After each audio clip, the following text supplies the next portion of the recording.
Fault number one that we see a lot of is a bent wrist. So when we're looking at holding a kettlebell, a bent wrist, and I'm in a locked out position, if my wrist bends, the direction of force now goes outside of my structure. I have a straight arm. If I bend my wrist, now I have no torque on my wrist, and which also means I have no torque on the bell. So we know the reason that the kettlebells work so great is they are naturally unstable. So now it's more wobbly, and where I compensate with wobbly downstream, which means I generally do it in my elbow and my shoulder and my posture.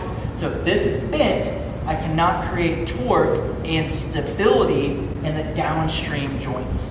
Fight the bell so that the weight is going through your hand, through the knuckle, into the elbow. If my knuckle is outside of my wrist and my elbow, now the weight goes around my joints. That's danger. Straight wrist load is pressing straight through, and I'm super strong in this position. The feeling, taking your knuckles and driving them towards the center of your elbow, like the pit of your elbow. So I'm actually in an isometric. An isometric is non-movement with load. So I am the bell is trying to beat me, and I am beating the bell by pulling my knuckles into my elbow.